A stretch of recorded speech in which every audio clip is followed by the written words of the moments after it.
Meus amigos e minhas amigas, bem-vindos a todas e a todos ao canal do Instituto de Economia da UFRJ. Eu sou Ronaldo Bicalho e esse é o Curto Circuito, um programa do Grupo de Economia da Energia que discute as grandes questões do setor elétrico aqui no Brasil e no mundo. Esse programa, ele é um curto-circuito evolução. Ele faz parte de um conjunto de programas do curto-circuito que discute aqueles eventos que foram cruciais para a evolução do setor elétrico, tanto no mundo quanto no Brasil. São eventos que a sua análise e a sua discussão ajudam a gente a entender o que é o setor elétrico hoje. Então, esse programa faz parte justamente desse esforço de compreender esse setor elétrico em movimento. Inclusive, os outros programas que nós já fizemos dessa série, que vão desde o nascimento e da consolidação do modelo tradicional do setor elétrico no mundo, mas também no Brasil, nós já fizemos programas sobre isso. E justamente o link desses programas encontra-se justamente aqui na descrição desse vídeo. Vocês sabem que nós temos alguns temas, algumas abordagens que nos são caras aqui no curto-circuito. Sem dúvida, com uma abordagem que nos é cara, a primeira delas é ter uma visão do conjunto. O setor elétrico é um sistema e ele deve ser analisado e ele deve ser compreendido no seu conjunto. Então, o setor elétrico, ele não é simplesmente a geração, a transmissão, a distribuição, a comercialização. Não, ele é um sistema, ele é um conjunto. Então, é muito importante, quando a gente vai analisar o setor elétrico, que a gente tenha essa visão do sistema, essa visão do todo. E a visão desse todo em suas várias dimensões. Não simplesmente a dimensão técnica, mas fazer uma análise que incorpore a dimensão técnica, a dimensão econômica, a dimensão institucional, a dimensão política, para a gente poder compreender esse bicho que é um bicho complexo. Mas não basta simplesmente ter uma visão sistêmica, ter uma visão multidimensional, é preciso também ter uma visão dinâmica, ou seja, ver esse sistema como um sistema em movimento, um sistema que vai se transformando ao longo do tempo. E esse momento é apenas um instante, uma fotografia dessa trajetória. Então, o curto-circuito evolução, ele se preocupa, esse programa de hoje, ele se preocupa exatamente com esse movimento, com essa evolução. Então, por isso é que a gente vai justamente ali num evento fundamental nesse movimento ao longo do tempo do setor elétrico, que é a crise dos anos 70. A grande crise do setor elétrico dos anos 70, tomando como referência os eventos que aconteceram nos Estados Unidos. Então, nesse programa de hoje, a gente vai falar sobre a crise dos anos 70 nos Estados Unidos, e no próximo programa, a gente vai falar sobre a crise dos anos 70, dos anos 80, no caso brasileiro. Mas hoje, estamos pensando no mundo, e no caso do que acontece no setor elétrico americano, é muito importante nos destinos do setor elétrico no mundo como um todo.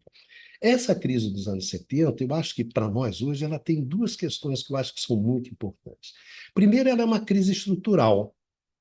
Como ela é uma crise estrutural, ela é uma crise que acontece no coração do sistema, na fundação do sistema, na essência do sistema.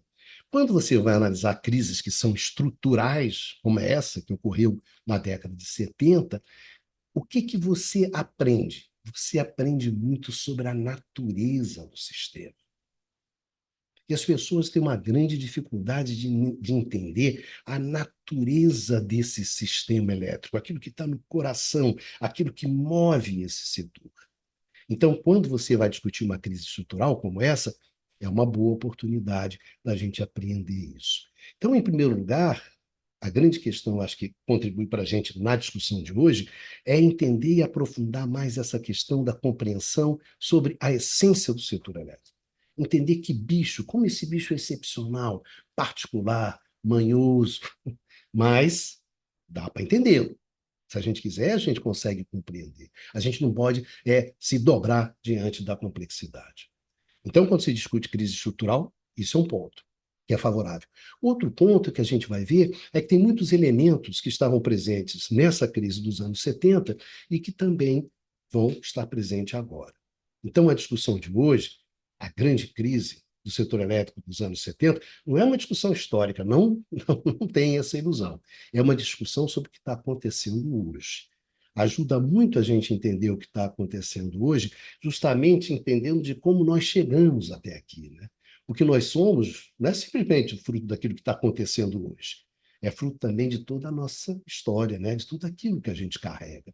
Então, esse é um programa importante. Se você está interessado em entender sobre o setor elétrico, esse programa é bastante importante. Então, preste atenção, que hoje a discussão vai valer a pena. Eu espero, né? Bom, antes de começar a entrar na nossa discussão, lembrar que vocês têm acesso a esse programa no formato de podcast. Se você quiser ouvir esse programa no formato de podcast, você procura canal IE-UFRJ, que você vai encontrar os programas do canal do Instituto de Economia e, entre eles, o curto-circuito. Outra coisa, como a gente sempre fala, tudo aquilo que for citado ao longo do programa, vídeos, textos, os links vão estar presentes, vão estar contidos na descrição desse vídeo. Bom, vamos começar pelo início. Vamos entender primeiro o modelo tradicional. O modelo tradicional do setor elétrico, que foi aquele que a gente justamente discutiu nos cursos, circuitos evolução anteriores. Vamos fazer um lembrete rápido aqui, para a gente começar a nossa discussão. Afinal, que modelo era esse? Então, relembrando, né, porque isso está bastante detalhado nos outros programas que antecederam a esse, os programas do bloco curto-circuito e evolução. Vamos só lembrar algumas coisas fundamentais para quem não viu esses programas poder entrar na discussão numa boa. Vamos lá. Vamos ver o modelo tradicional, né? Que modelo tradicional é esse? Que forma de jogar tradicional é essa que estava rolando no setor elétrico ao longo de praticamente o século XX e que vai entrar em crise justamente ali nos anos 70. Vamos dar uma olhada nesse modelo rapidinho.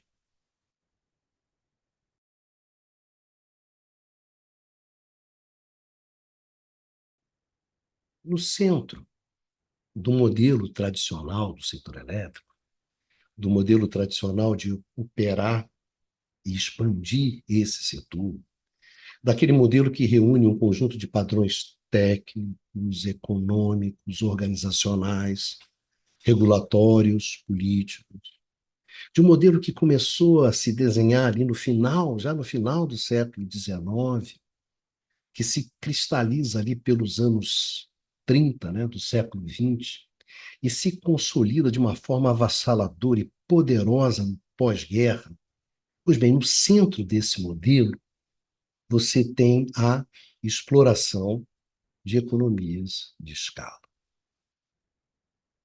Todo esse conjunto de soluções tecnológicas, econômicas, financeiras, políticas, institucionais, todo esse conjunto, ele serve para quê? Para sustentar a exploração de economias de escala. Mas por que, Ronaldo? Porque justamente nessa exploração de economias de escala é que se encontra a grande fonte, a fonte generosa de redução de custos. De redução de custos. E de uma redução de custo continuada no tempo, sustentada no tempo. Como é que a gente consegue reduzir os custos da energia elétrica e, portanto, reduzir as tarifas de energia elétrica e, portanto, de dar um acesso cada vez maior para a sociedade e para as atividades econômicas, aumentar esse acesso cada vez mais, de uma forma sustentável, de forma a garantir o desenvolvimento econômico, de forma a garantir o bem-estar e o conforto da sociedade. Como é que a gente faz isso? Explorando economias de escala. Aqui é que está o coração do modelo tradicional do setor elétrico. Tudo é feito, tudo é montado justamente para viabilizar essa exploração. A verticalização, o monopólio, a tarifação por custo de serviço, a remuneração a partir da garantia de uma determinada taxa de retorno. Tudo que se monta no setor elétrico é para quê? Para viabilizar justamente a exploração dessas economias de escala. É aí que está o coração, é aí que está o centro, é que está o motor, né, que move o setor elétrico. Exploração de economias de escala. E conforme isso vai acontecendo, você vai explorando, isso se traduz no quê, Ronaldo? Meu amigo, plantas cada vez maiores. Plantas, principalmente as plantas térmicas, centrais térmicas, que operam com pressões e temperaturas cada vez maiores. Porque pressões e temperaturas maiores significam rendimentos melhores. Ou seja, cada vez você gasta menos combustível para produzir a mesma quantidade de energia elétrica. Plantas maiores, pressões maiores, temperaturas maiores, linhas de transmissão que vencem distâncias cada vez maiores e que operam com tensões cada vez maiores e vão cobrindo áreas geográficas, definindo os limites dos sistemas, áreas cada vez maiores. Número de consumidor cada vez maior. Número de usos cada vez maior. Cada vez são maiores os eletrodomésticos, né, que vão incorporando novos usos. Então, você vai incorporando novos usuários, você incorpora definitivamente a indústria dentro de um sistema elétrico, e não uma indústria que é autoprodutora. Não, agora ela vem para a rede, ela vem para o sistema.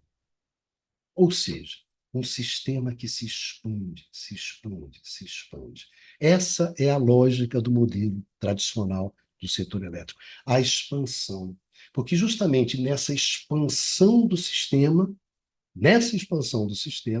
é que se encontra o quê? A redução dos custos. A redução generosa de custos. Essa redução que vai durar mais de 30, 40, 50 anos, décadas, de uma redução de custos continuada. A cada 20 anos, os custos caíam para metade. Pelo lado da demanda, a cada 10 anos, você dobrava a demanda, o tamanho da demanda. Ou seja, o sistema numa expansão vigorosa. É isso que marca o setor elétrico no pós-guerra. A implementação pesada daquele modelo que você havia concebido nos primeiros 30 anos lá do século XX. E tendo muito claro, o sistema cresce, a demanda aumenta.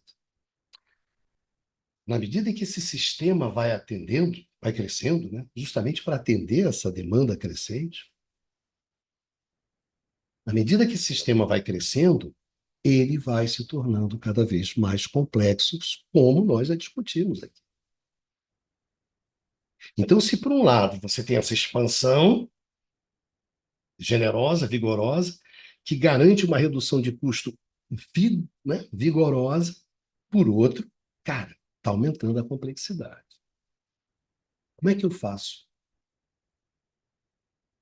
Sim, como é que eu faço? Meu amigo, essa é a grande questão do setor elétrico. Como é que eu lido com essa complexidade crescente? Como nós já discutimos várias vezes aqui em outros curtos-circuitos, né? Tendo recursos de flexibilidade, já que aumenta a imprevisibilidade, eu tenho que aumentar a minha capacidade de resposta. Então, você vai desenvolvendo uma determinada capacidade, uma flexibilidade dentro do setor, fundada, por um lado, capacidade instalada ociosa, plantas que ficam ali, né, para entrar e ir cobrindo as coisas que vão acontecendo, e, por outro lado, uma tecnologia de informação que permite a identificação, a monitoração e a intervenção, né, pronta no sistema, mas uma tecnologia da informação que você, né, dispunha na época, que é a tecnologia eletromecânica, o relezinho velho de guerra. Por um lado, da técnica, e do outro lado, muita coordenação, justamente para tentar reduzir, controlar mais as ações dos agentes econômicos, né, dentro do setor, de forma a reduzir o conjunto de possibilidades, né? Através de regras, normas, você introduz a coordenação. Escala de um lado crescendo, coordenação que vai ali tentando acompanhar, junto com os recursos de flexibilidade, o crescimento da complexidade natural de quando você tem um sistema em expansão. Esse é o modelo tradicional. Escala, escala, escala, coordenação, coordenação, coordenação. E assim vai o mundo até os anos 60 e 70. E aí você começa a ter problemas. A crise dos anos 70, ela não é uma crise que se concentra, que é simplesmente nos anos 70. Na verdade, existe uma série de eventos que vão acontecer nos anos 60 que já prenunciam a crise, que já anunciam a crise.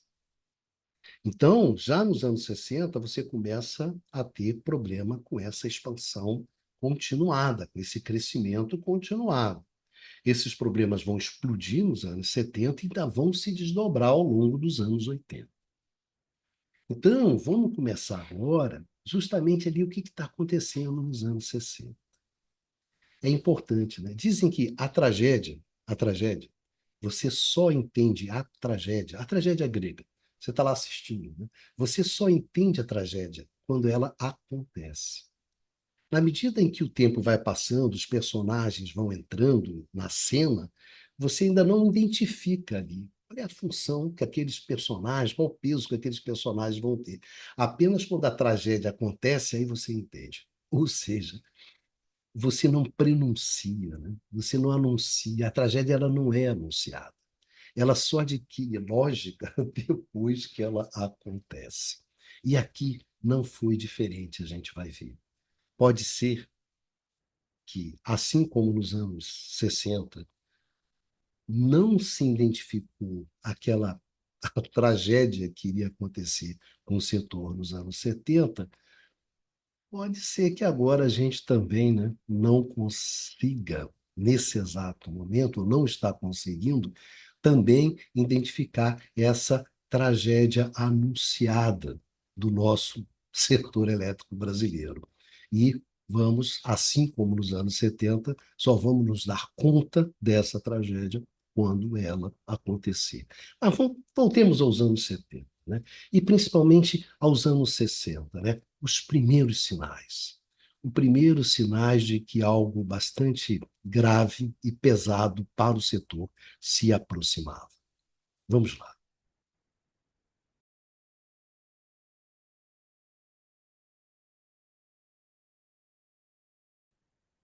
Em novembro de 1965, aconteceu nos Estados Unidos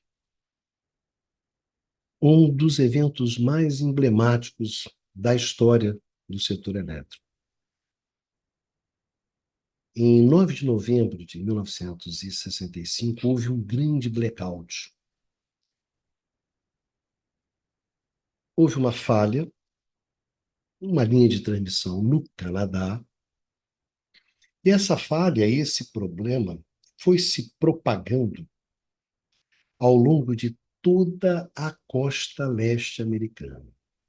De tal maneira que o resultado disso é que, simplesmente a partir de um pequeno evento que aconteceu no Canadá, você apagou toda a costa leste americana. Você colocou às escuras 30 milhões de pessoas. Foi um fato imprevisto, inusitado, e que foi extremamente marcante. Na capa desse vídeo, e no caso do curto-circuito, a capa do vídeo a gente sempre reproduz no início do, no início do programa, e vocês podem vê-la, né? Lá no início desse vídeo. Nessa, nessa capa a gente colocou a foto, uma foto da revista Life, que mostra Nova York iluminada pela lua. E a manchete é a grande cidade iluminada pela luz do luar. Então foi algo bastante simbólico, bastante significativo. Marcou toda uma geração.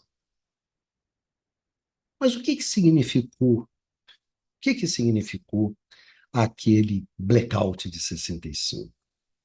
Foi pela primeira vez houve uma constatação de fato de que, na verdade, a complexidade, a imprevisibilidade era uma característica de um setor elétrico que vai se expandindo de uma forma continuada.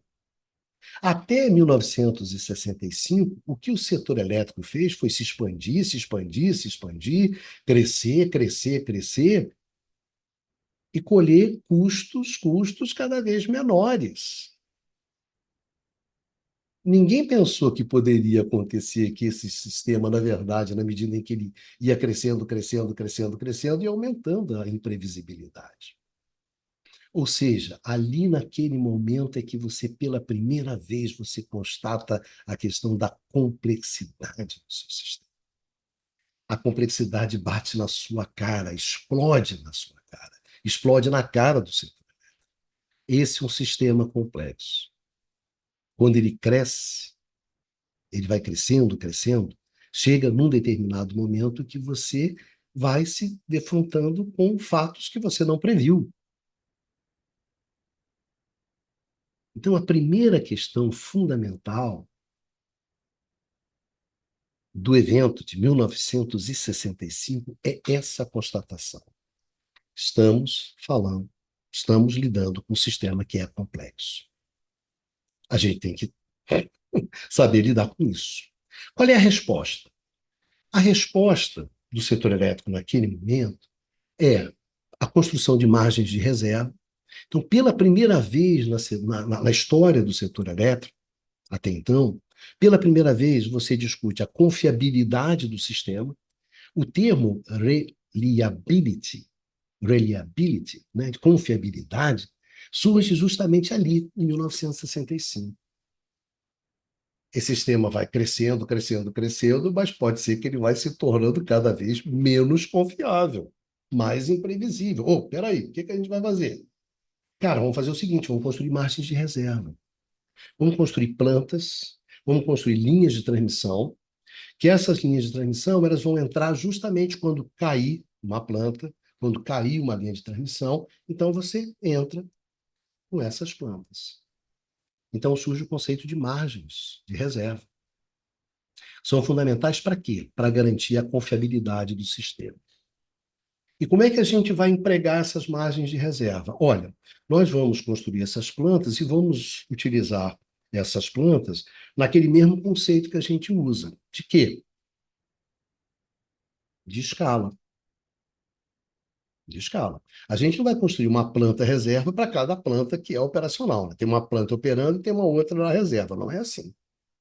O que que você vai usar? Você vai usar aquele conceito de seguro, né? É uma planta que, na verdade, cobre várias plantas. E tem uma situação que é uma situação ótima, onde você consegue fazer o seguro dessas plantas ao menor custo.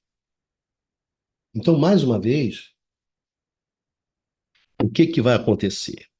A necessidade vai impor que você tenha economia de escala e de economia de escopo na construção dessas margens de reserva. Nota bem que coisa interessante aqui. Eu acho que é a segunda questão, que é como o setor elétrico responde ou respondia aos seus desafios naquele momento da evolução do setor. Você vai construir capacidade instalada, não é isso? Capacidade instalada ociosa. Você vai ter mais capacidade instalada ociosa. Mas não é assim que o setor ele resolve. Ele sempre, até então, resolveu os problemas dele de necessidade de flexibilidade, de acompanhar a curva de carga, né? Ou seja, a variedade, a variação da curva ao longo do dia. Então, tem plantas que vão operar só determinados períodos do dia, no resto elas vão ficar ociosas. A variação, né, da carga ao longo do ano, tem plantas que só vão operar durante um determinado período do ano. Depois elas vão ficar ociosas.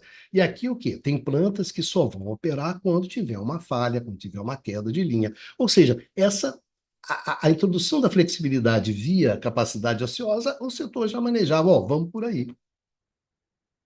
E a exploração de economias de escala, de escopo na hora da utilização dessas plantas você já fazia antes também. Ou seja, o que que é interessante aqui? É interessante que pela primeira vez com que você bate de cara com a constatação de que a complexidade estava crescendo, a imprevisibilidade estava crescendo, como é que você responde? Você responde dentro daquela maneira, dentro daquele paradigma, dentro daquele modelo no qual você resolvia os problemas do setor elétrico. Então, o segundo lugar é isso.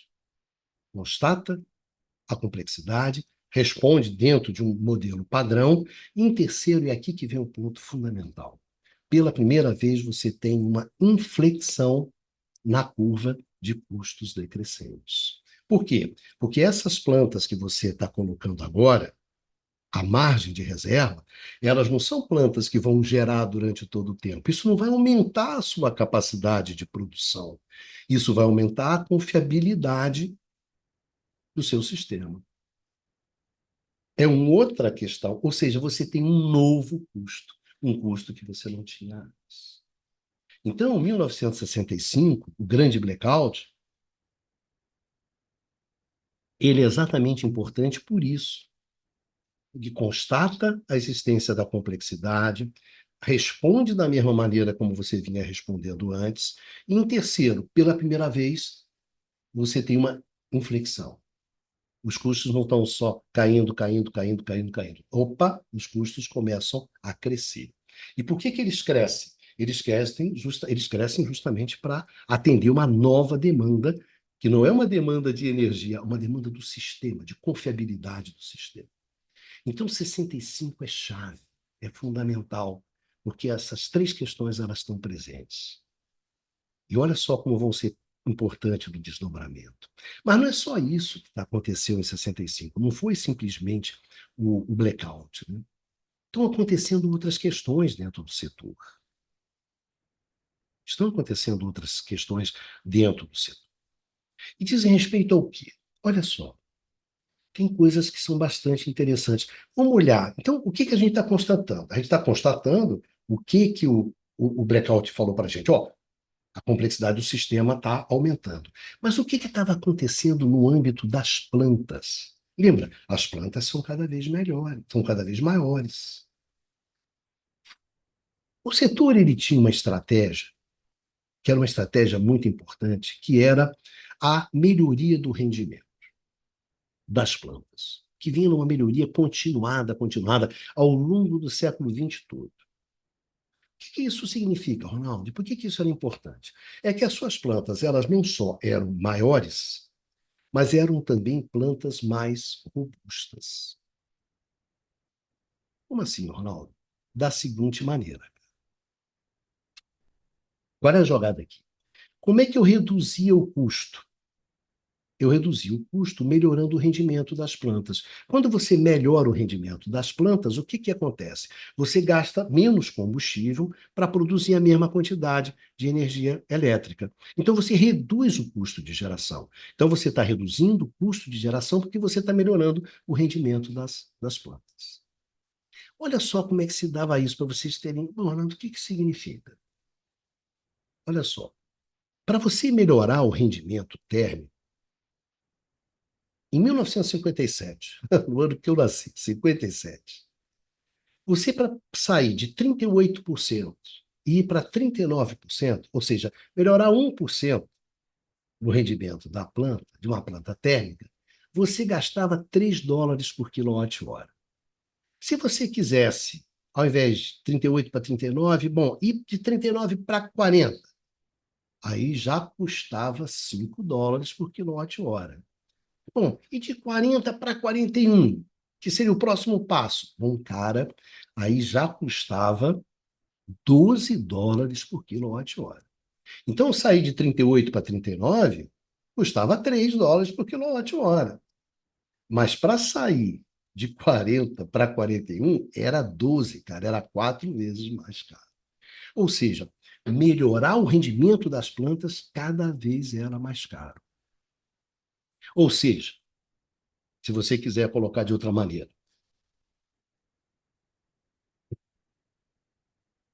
você quer um carro que seja mais econômico.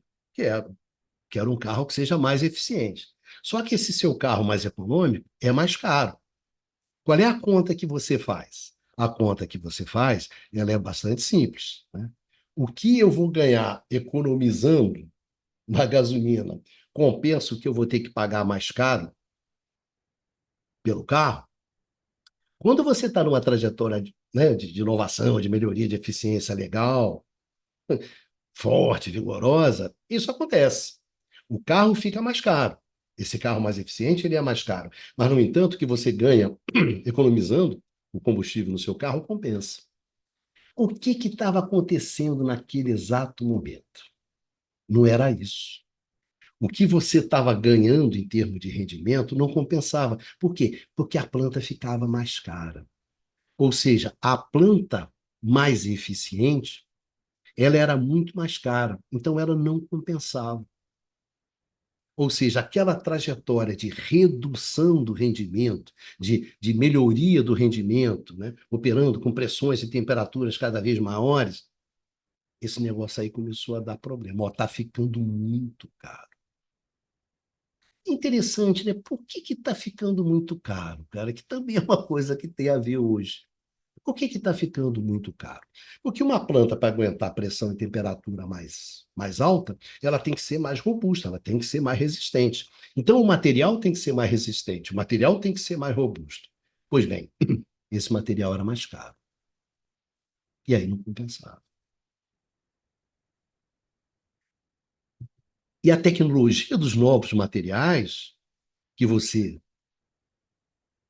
tinha naquele momento não era capaz de entregar um material barato.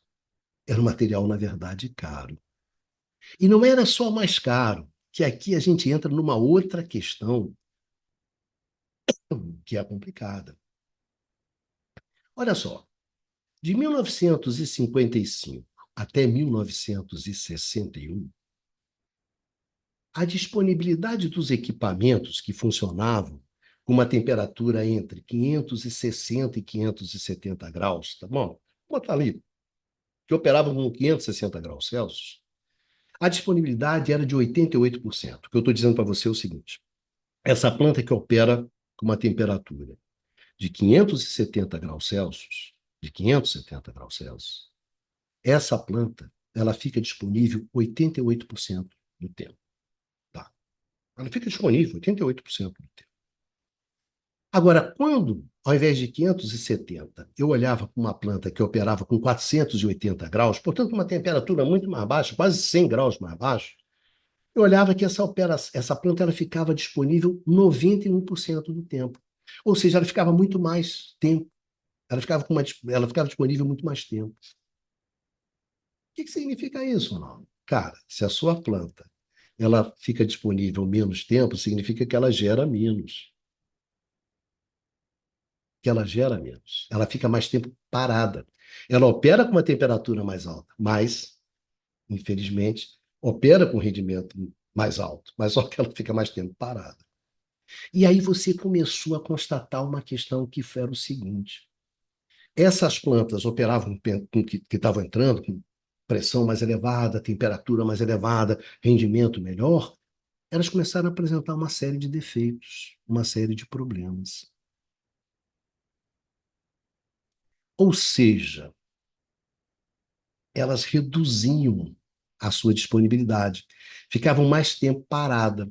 E como elas ficavam mais tempo paradas, elas não entregavam em termos econômicos aquilo que você esperava delas.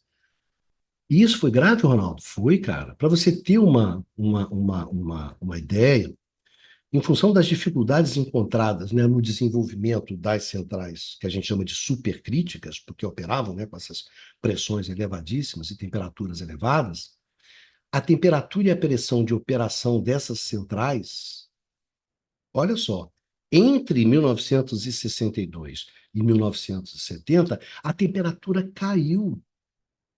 Então, as plantas começaram a entrar lá, né, no início da década de 60, com uma temperatura elevada, com uma pressão elevada, com rendimento elevado, elas começaram a ter tantos problemas que nos anos 70 elas começaram a entrar com uma temperatura mais baixa do que era aquelas que elas estavam entrando no início. Ou seja, essa trajetória abortou, capotou.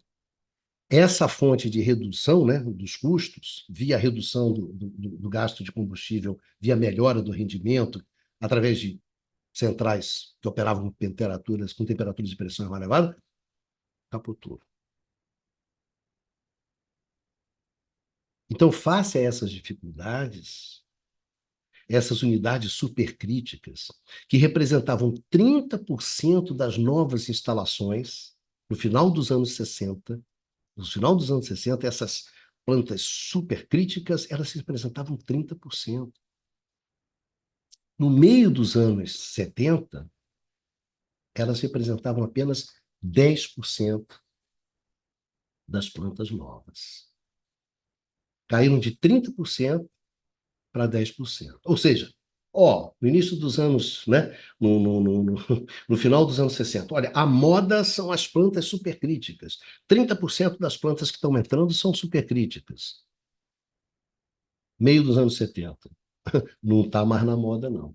Só apenas 13% é que são as supercríticas. Ou seja, a melhoria do rendimento deixou de ser uma fonte de redução de custos. E a tecnologia, parceiro, a inovação tecnológica, não foi capaz de dar resposta. Não foi capaz de dar resposta. Uma outra coisa foram as economias latentes de escala. As plantas não eram cada vez maiores? Sim, as plantas eram cada vez maiores. Como as plantas eram cada vez maiores, cada vez elas tinham mais elementos. Para você ter uma ideia, ué, mas Ronaldo, isso funcionava mesmo? Funcionava. Uma redução significativa nos custos de unitários de capital, por exemplo, você conseguia simplesmente construindo plantas maiores. Mas como assim, Ronaldo? Cara, 1 megawatt de uma central de 1.000 megawatts custava 30% a menos que 1 megawatt de uma central de 400 megawatts. Então, você saía de 400 para megawatts, você mais do que dobrava a sua capacidade de geração, mas o custo não dobrava. O custo ia por baixo. Isso em função do que a gente chama na engenharia de fenômenos, né? Fenômenos geométricos e fenômenos de superfície.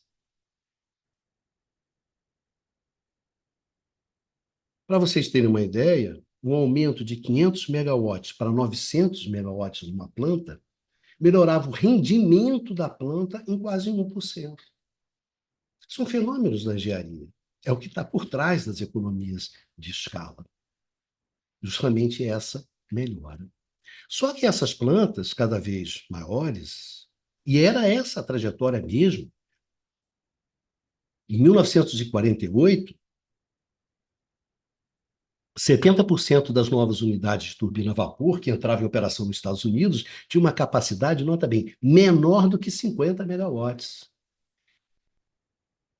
Já em 1977, ou seja, 20 e tantos anos, 27, 28 anos, 30 anos quase depois, 66% das unidades apresentavam capacidades maiores do que 500 megawatts, ou seja, em 20, 30 anos você tinha multiplicado a capacidade por 10, saído de 50 megawatts para 500 megawatts. No final da década de 70, qual era a escala mínima? Já era 800 a 1.000 megawatts. Essa era a capacidade de uma planta térmica, 800 a 1.000. Simplesmente, nota bem, simplesmente ao longo da década de 70, você saiu de 500 e quase dobrou, já foi para 1.000. Então, é claro que você estava tendo uma exploração de economias latentes bastante vigorosa. Mas o que que aconteceu aqui? O que que aconteceu? A sua planta não está se tornando mais complexa? Tá. Ela cada vez tem mais elementos. Então, o que que acontece? O seu sistema planta está se expandindo, portanto, está se tornando mais complexo, portanto, está se tornando mais imprevisível. Olha aí a complexidade, a imprevisibilidade, só que no âmbito o quê? Da planta. E as tecnologias de controle de processo que você tem aqui, não é essa tecnologia de controle de processo digitalizada, é aquela velha eletromecânica. A nova tecnologia da informação, ela ainda está nascendo. Então, ela não tem essa resposta para agora. Então, o que que volta a acontecer com as suas plantas? As suas plantas maiores, elas começam a apresentar imprevisibilidade. Ou seja, a complexidade crescente das novas plantas vai dificultar a definição do projeto, dos procedimentos de operação e manutenção dessas plantas que estão entrando. E aponta para um processo de aprendizado, e é processo de aprendizado, sim, meu amigo, porque a gente está falando sobre o quê? A gente está falando sobre sistemas que são complexos. Lamento, é aprendizado. E um aprendizado custoso e longo. Então, o que que acontece? O que que acontece é que você bate no teto. Ou seja, aquela fonte de recurso vigorosa, generosa, poderosa, que era a exploração de economias de escala, construir sistemas cada vez maiores, plantas cada vez maiores, bate no teto. Aquele paradigma tecnológico, né, que havia sustentado tecnologicamente um conjunto de inovações, uma trajetória tecnológica que permitia construir plantas cada vez maiores, sistemas cada vez maiores, essa trajetória, pá, ela se esgota. Ela se esgota. Então, a grande fonte de redução dos custos, reduz custos, pode reduzir tarifas. Olha só, quando você vai reduzindo os custos de uma forma continuada, você vai criando uma margem, e é muito importante por quê? Porque essa margem permite que você distribua benefícios. É uma margem. Essa margem ela vai crescendo. Então, você pode deixar uma parte com o consumidor, uma parte com o investidor, uma parte com a empresa elétrica. Ou seja, você está entregando cada vez mais energia para um número cada vez maior, né? Um número cada vez maior de pessoas, uma energia cada vez melhor a uma tarifa menor, cara. Então você é o rei da cocada preta, porque você tem essa margem, esse custo é decrescente, decrescente, decrescente, você tem uma margem, vai fazendo. Todo mundo é feliz. O regulador, o consumidor, o investidor, a empresa elétrica, não é isso? É um carrossel de felicidade. Mas quando você esgota essa fonte, e aí? O que que acontece? Então, o que é importante nos anos 60 é a constatação desse esgotamento. A fonte secou. A fonte secou. Essa fonte de redução continuada dos custos via exploração continuada das economias latentes de escala, para. E aí? Bom, e aí que você vai ter em seguida um conjunto de eventos e acontecimentos que esses estão fora do setor. Eu posso falar que o esgotamento do nosso paradigma, do nosso modelo, esse esgotamento, né, dessa fonte, isso é dentro. É dentro do setor que acontece. É dentro do nosso programa de pesquisa tecnológica. É dentro do nosso modelo que acontece. Mas aí acontecem vários eventos de fora que vão pressionar esse modelo e que vão explicitar de uma forma bastante contundente justamente o limite, o esgotamento dessa fonte de redução de custos continuada. Vamos lá dar uma olhada.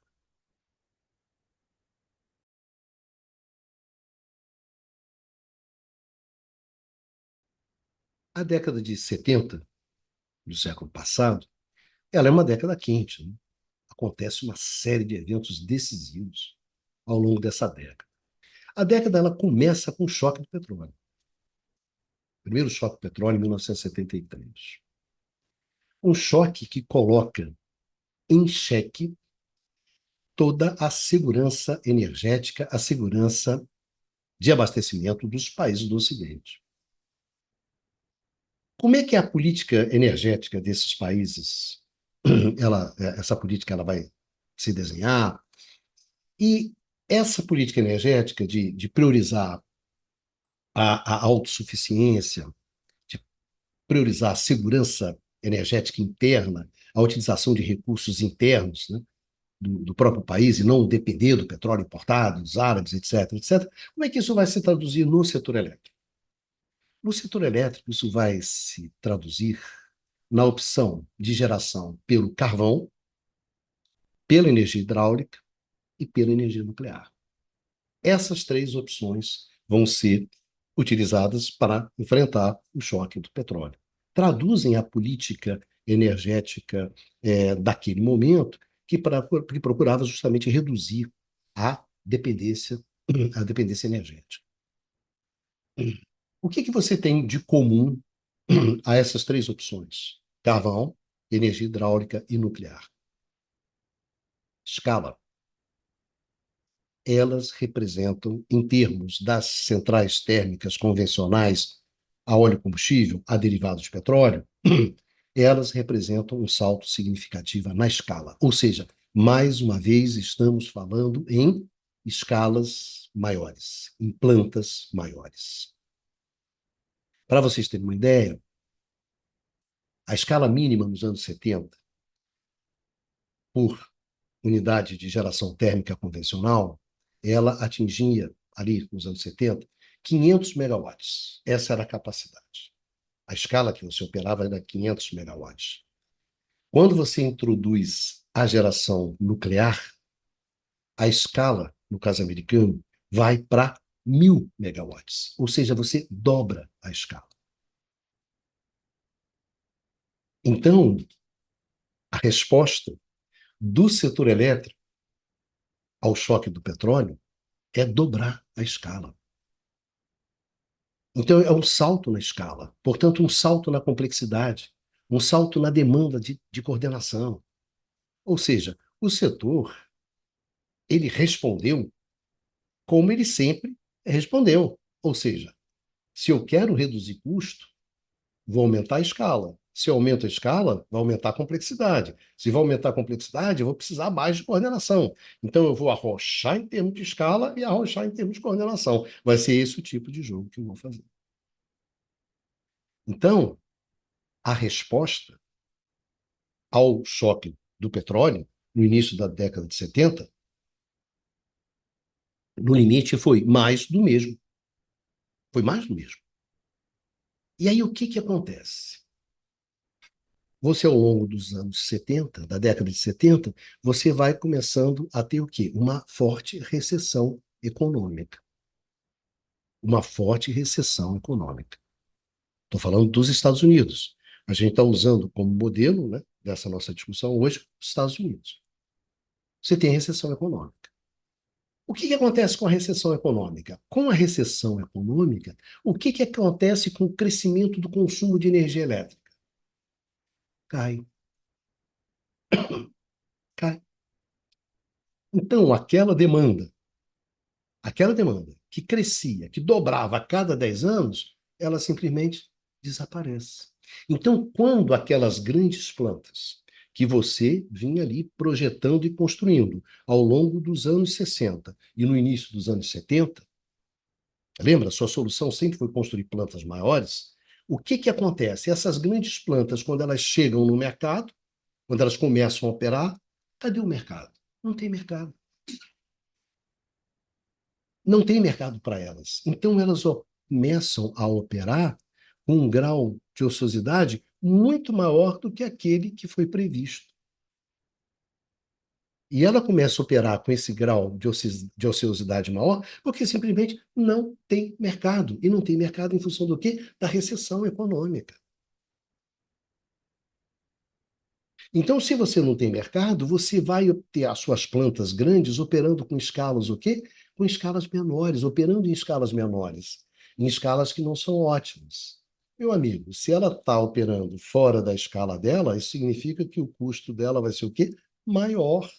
Ela está operando com custos maiores do que aquele que você previu que ela ia operar. Simples. Só que a situação, ela vai piorando. Porque no final de 79 você tem uma porrada nos juros. Você tem um choque de juros. Com esse choque de juros, o que acontece? Aprofunda a recessão. Então, reduz ainda mais o consumo de energia elétrica, ou seja, no mínimo, a taxa de crescimento do consumo de energia elétrica. Então, cada vez mais, o seu mercado não cabe essas plantas que vão desembarcando, que vão desembarcando. E qual é a outra questão, a outra dimensão, o outro impacto do aumento dos juros? É sobre a finança das empresas elétricas. As empresas elétricas, elas haviam mobilizado um volume significativo de recursos para investir justamente nessas grandes plantas. São grandes plantas com tempo de construção elevado, um volume de investimento muito elevado. Então, elas estavam bastante endividadas. E esse juro bate exatamente em cima dessas dívidas. Então, olha como é que a situação começa a piorar. E, além do mais, o regulador, ele simplesmente ele não repassa os aumentos dos custos das empresas elétricas para o consumidor. Tem uma resistência muito grande do regulador para repassar esse aumento de custos. Cara, esse regulador, ele nunca repassou aumento de custo até então. Durante décadas, décadas e décadas, ele só repassou o quê? Queda de custo. Se você pensar, desde lá do início do século XX, ali na virada do século XX, quando você começa a ter os reguladores, no caso americano, desde ali, durante 60 anos, se você quiser, 70 anos, esses caras só repassaram queda de custo e, portanto, queda de tarifa. Pela primeira vez, e travou. O regulador trava. O regulador trava. O que piora a condição do equilíbrio econômico e financeiro das empresas elétricas. E ali, para fechar, duas questões decisivas. Primeiro é a regulamentação ambiental, que se torna mais severa. Então, você tem que internalizar custos que antes você não internalizava. Para vocês terem uma ideia, quer dizer, o aumento de custo associado à instalação de equipamentos de dessulfurização e de desnitrificação, a instalação desses equipamentos podia aumentar em 20% os custos. Então, a incorporação dos custos ambientais, obviamente, aumentava os custos de geração e os custos da oferta de energia elétrica. E isso era bastante razoável, se você pensar, né? Você não está construindo plantas cada vez maiores, então o que que acontece? Você está centralizando a geração num espaço, num número de espaços pequenos. Então, o impacto é cada vez maior dessas plantas, porque elas são cada vez maiores. Então, não tinha jeito, cara. O impacto ambiental é maior, a resistência é maior e você começa a penalizar as plantas, corretamente. Mas o pior é o que acontece no nuclear. Porque carvão, hidrelétrica e nuclear, o destaque todo era para o nuclear. O nuclear que era a rainha da festa. O nuclear era apontado como um novo paradigma de geração. Era o cara. E a indústria americana, o setor elétrico americano, apostou firme no nuclear. Só que a regulamentação vai se tornar cada vez mais severa, a regulamentação de segurança, principalmente depois do acidente de Three Mile Island, né? Harrisburg, em 1979. Aí a regulamentação fica dura, fica mais severa. Qual é a consequência? Gente, para vocês terem uma ideia, os custos reais, eles passaram, eles aumentaram alguma coisa em torno de 1000% do que aqueles custos que você previu inicialmente no projeto. 1000%. Vocês terem ideia, o tempo total, né, entre a encomenda do equipamento e a sua colocação lá na planta, no parque, saltou de 5 anos em 1970 para 12 anos em 79. Ou seja, o tempo ficou muito maior do que você previu inicialmente no seu projeto e os custos ficaram muito maiores do que você previu. Qual foi o resultado? Cara, de 85, 1985 até 1992, a desmobilização de ativos correspondentes a plantas nucleares das empresas elétricas americanas, essa desmobilização alcançou 22 bilhões de dólares. 22 bilhões de dólares de 1992, está certo? Olha o tamanho do ferro. O que aconteceu em função disso? Gente, a indústria elétrica americana quebrou. Ela simplesmente quebrou. A conjugação de recessão, inflação, juros altos, regulamentação, né? Acirramento da regulamentação ambiental, acirramento da regulação de segurança para nuclear. Somando tudo isso, com aquelas apostas que ela havia feito pesado nos anos 60 e também ao longo dos anos 70, em torno de plantas cada vez maiores, a indústria americana quebrou. Qual foi o resultado em termos daquilo que o setor elétrico entregava? Nos Estados Unidos, entre 1970 e 1985, a tarifa residencial média de eletricidade triplicou em termos nominais. E em termos reais, ela aumentou 25%. A tarifa industrial, por sua vez, cara, durante esse mesmo período, ela mais do que quadriplicou o seu valor nominalmente.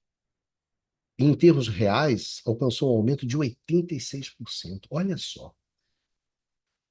Em termos reais, você teve aumento na tarifa residencial, teve aumento na tarifa industrial. Ou seja, aquela tarifa que desde o início do século XX caía, aumentando o acesso, ampliando o acesso à eletricidade, o acesso da indústria, o acesso das residências, pela primeira vez, o que acontece? Acabou essa facilidade. As tarifas cresceram em termos reais. Então, houve aqui uma inflexão clara da trajetória até então. Trocando os moídos, né? O seu modelo já não entregava mais aquilo que entregava antes. Você entrega energia barata? Não. A energia cada vez é mais cara. Então, o seu modelo ajuda o desenvolvimento econômico? O seu modelo ajuda a melhoria da qualidade de vida, do conforto, do bem-estar da sociedade? Não. Ou seja, o seu modelo capotou. Quais são os determinantes fundamentais da crise? Então, é claro, é óbvio que é uma crise, né, cara? Tem um determinante tecnológico? Tem. É a exaustão do paradigma tecnológico. Aquele paradigma tecnológico que a cada geração de planta, de linha de transmissão, de sistema de distribuição que ia entrando, né? Cada vez que entravam essas novas plantas, elas sempre representavam custos mais baratos. Esse paradigma tecnológico que foi entrogando na inovação durante quase 60, 70 anos, plantas cada vez melhores, plantas cada vez com custos de geração menores, sistemas que entregam energia elétrica ao fim e ao cabo cada vez numa tarifa menor. esse paradigma tecnológico, baseado na exploração de economias latentes de escala, esse paradigma simplesmente ele se exaure. Ele se esgotou. E se esgotou por quê? Em função do crescente grau de complexidade alcançado por plantas e sistemas cada vez maiores e, portanto, cada vez mais imprevisíveis em termos de desempenho operacional. Você entregava plantas que não eram mais confiáveis. Ou seja, explodiu a complexidade. Simplesmente explodiu a complexidade. Aqui que está a questão. É claro que você teve razões econômicas. É claro que a interrupção do ciclo de crescimento vigoroso, que garantiu uma expansão da demanda vigorosa, esse ciclo se encerrou. Então você não tinha mais um crescimento de demanda forte o suficiente para ir encaixando aqui essas escalas cada vez maiores pelo lado da oferta. E esse ciclo de crescimento, aí é uma explicação muito maior dos economistas, né? Um ciclo soterrado, uma combinação perversa de inflação, recessão, juro elevado. Então, é claro que os determinantes da crise têm determinantes econômicos, têm determinantes institucionais, a coordenação econômica institucional, né, representada pela verticalização, pelo monopólio, vai para o vinagre. As instituições do setor vão para o vinagre, né? Tanto é que o seu regulador ele não consegue repassar os custos. Não consegue repassar os custos. Tem uma resistência enorme. Então, fragiliza o equilíbrio econômico e financeiro também das empresas elétricas. Ou seja, aquele arranjo institucional capotou.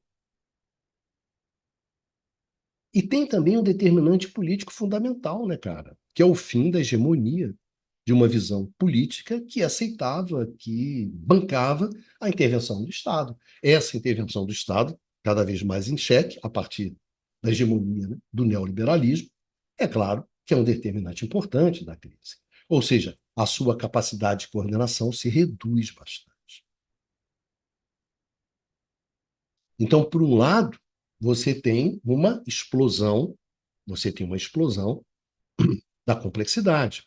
E, por outro lado, você tem uma fragilização da sua capacidade de coordenação.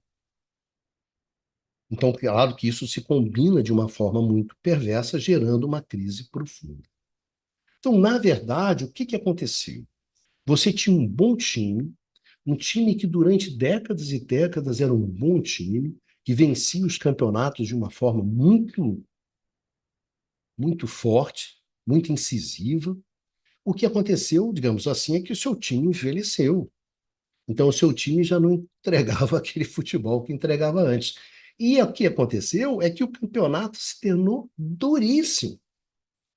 Então, o seu time piorou, que foi a exaustão, né, daquela fonte de redução de custos, que era a economia de escala. Então, o seu time piorou e foi para um campeonato duríssimo, com inflação, recessão, taxa de juro, regulamentação ambiental, regulamentação de segurança, somado tudo.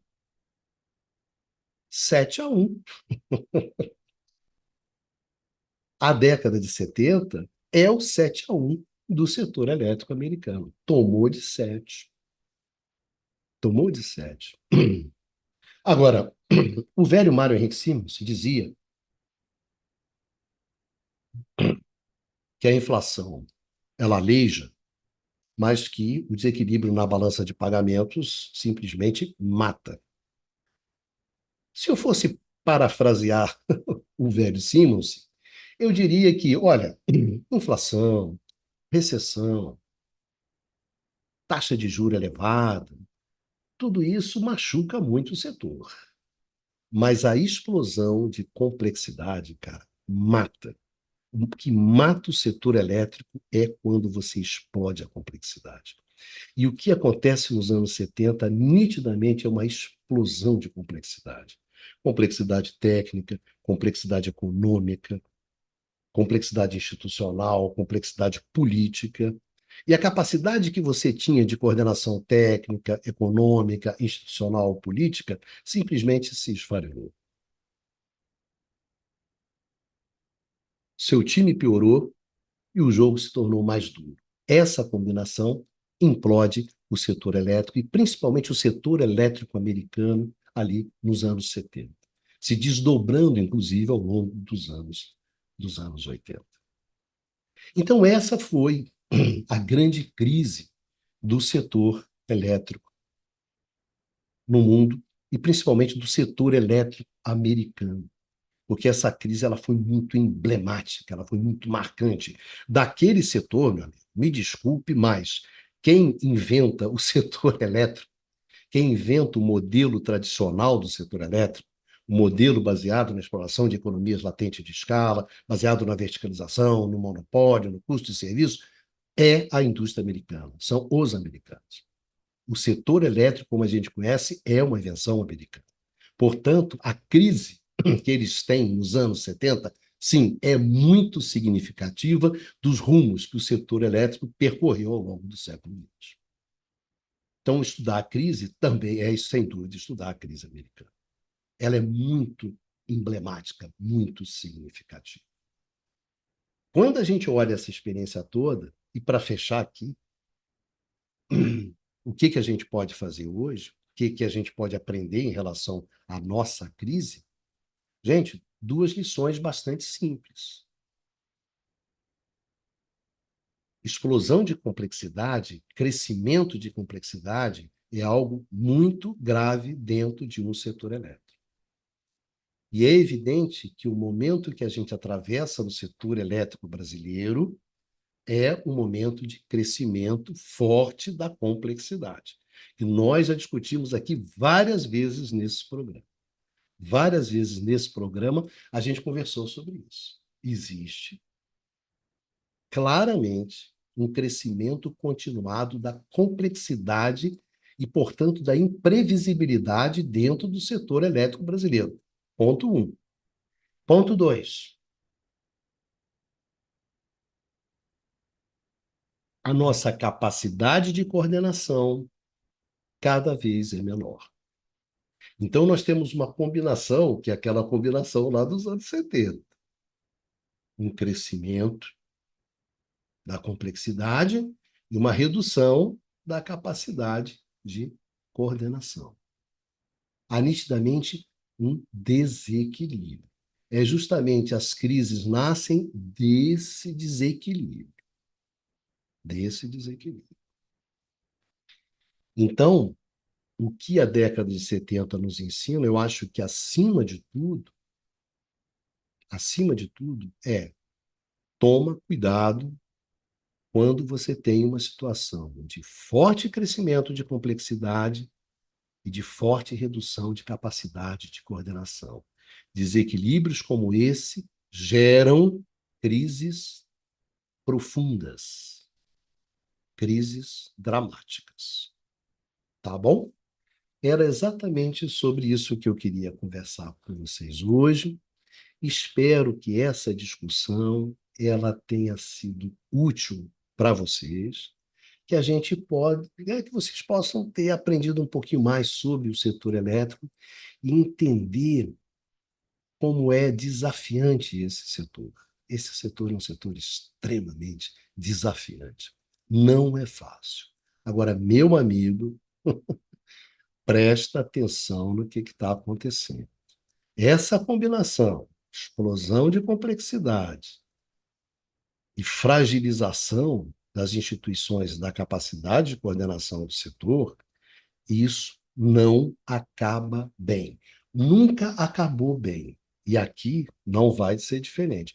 Também vai acabar mal. A questão é: será que a gente vai conseguir antecipar e evitar a tragédia?